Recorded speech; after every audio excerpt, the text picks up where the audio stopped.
ஒரு ரசிகர் மன்றத்தை அவர் ஆரம்பிக்கிறார். ரசிகர் மன்றத்தை ஆரம்பிக்கிறதுலாம் கொஞ்சம் ஒரு பெரிய ஒரு விஷயம் இல்லை, ஏன்னா எல்லா நடிகர்களும் ரசிகர் மன்றம் ஆரம்பிக்கிறாங்க. அதுக்கு ஒரு கொடியை லான்ச் பண்ணாரு, கவரா நாயுடு கூடிய சாதி சங்க கொடி.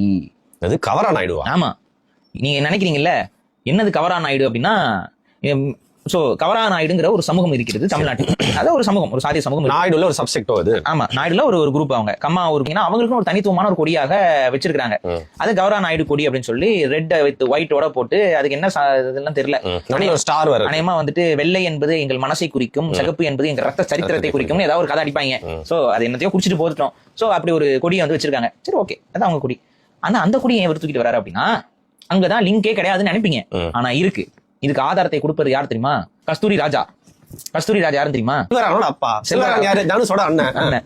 அங்க வந்து கவரா நாயுடு, நாயுடு மட்டும் இல்ல, நாயுடு மட்டும் கிடையாது, கவரா நாயுடு அப்படின்னு அது வந்து பண்ணியிருந்தாரு.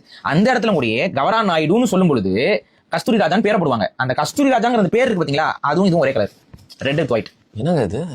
அப்பவே விதை அப்ப போட்டு கவரா நாயுடு போட்டது, திருமலை நாயக்கர் போட்டது.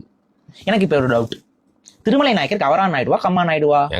தேவையில்லாத பிரச்சனை உண்டாக்குறீங்க. எனக்கு டவுட்டுங்க, வரலாற்று ரீதியான சந்தேகங்கள் வருமா வராதா? ஏன்னா கம்மா நாயுடுவும் திருமலை நாயக்கரை கிளைம் பண்றாங்க, கவரா நாயுடுவும் திருமலை நாயக்கரை கிளைம் பண்றாங்க. சோ திருமலை நாயக்கர் எந்த நாயுடு சமூகத்தை சார்ந்தவர்? எங்க நம்மாலே அப்படி பார்த்தா எல்லாருமே கிளைம் பண்ணிருக்காங்க. ராஜா அதெல்லாம் நமக்குள்ள சண்டை போட்டு தானே இருக்கும். இப்ப அவங்க மட்டும் என்ன ஜாலியா இருக்காங்க? ரெண்டு பேரும் என்ன ஜோடியா வரீங்க? எனக்கு இதுல உண்மை தெரிஞ்சாகணும் ஜாமி. பன்றி கொடியை கிழிக்காதீர்கள் பாரி. சோ இவங்களுக்குள்ள அந்த ஒற்றுமையோட இருக்கிறாங்க.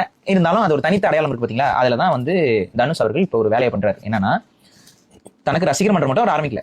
அப்படி சொல்லிட்டு இந்த கொடியை உள்ள கொண்டு வருவதன் மூலமாக ரொம்ப தெளிவா தன் சமூக இளைஞர்களை ரசிகர் மன்றத்துக்குள்ள கொண்டு வந்து, அதன் மூலமாக எப்படி இந்த குரு பூஜை, அந்த பூஜை, இந்த பூஜை இருக்கும்போது திருமலை நாயக்கருக்குலாம் இந்த பாலாபிஷேகம், கும்பாபிஷேகம், இதெல்லாம் வந்து வளைகாப்பு இதெல்லாம் பண்ணுவாங்க. சோ இந்த மாதிரியான சடங்கு முறைகள்லாம் வந்து திருமலை நாயக்கருக்கு செய்வாங்க. சோ அந்த மாதிரி செய்யும் பொழுது வந்து பாத்தீங்கன்னா, ஒரு கொடியை போட்டுக்கிட்டு நம்ம தனுஷ் அவருடைய ரசிகர் மன்றமும் வந்து மாலையை போட்டுட்டு, அதே பழைய டெக்னிக், ஆமா அதை அப்படியே பண்ணிட்டு ஒரு குரூப் இருக்கா. ஏன்னா இப்ப உங்களுக்கு நீங்க வந்து சிம்பு ரசிகரா இல்லையா? ஆமாங்க, சிம்பு ரசிகரா இருக்க நீங்க சிம்புக்காக நீங்க என்ன பண்ணிருக்கீங்க? ஏங்க எவ்வளவு இடத்துல அசிங்கப்பட்டிருக்காங்க. நான் இந்த பேண்ட் எல்லாம் கட்டிட்டு எங்க ஆள் வந்து எங்க ஆள் படமே நடிக்கிற ரசிகர், எங்க ஆள் படம் நடிக்கிறதுக்காக ரசிகரா, அவர் ஒரு ஆத்மனா வாழ்றதுக்காகவே நாங்க ரசிகரா அப்படின்னு சொல்லிட்டு அவரோட ஆடே நாங்க ஃபர்ஸ்ட் பாப்போம். அசிங்கப்படுறதுக்குன்னா அட்லீஸ்ட் எங்க சாதிக்கார ஆளுங்க அப்படின்னு சொல்றதுக்கு ஒரு குரூப் இருக்கும்ல. அப்படிப்பட்ட ஒரு குரூப் அவர் வந்து இப்ப உருவாக்குறதுக்கு தான் இந்த வேலையை அவர் பண்ணிட்டாரு. அரசியலுக்குள்ள வருவார்.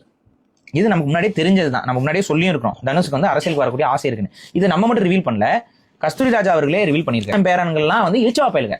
இங்க இருக்கக்கூடிய கன்னடர்கள், மலையாளிகள், தெலுங்கர்கள்லாம் வந்துட்டு தமிழ்நாட்டை ஆட்சி செய்வாங்க, அரசியலுக்கு வருவாங்க.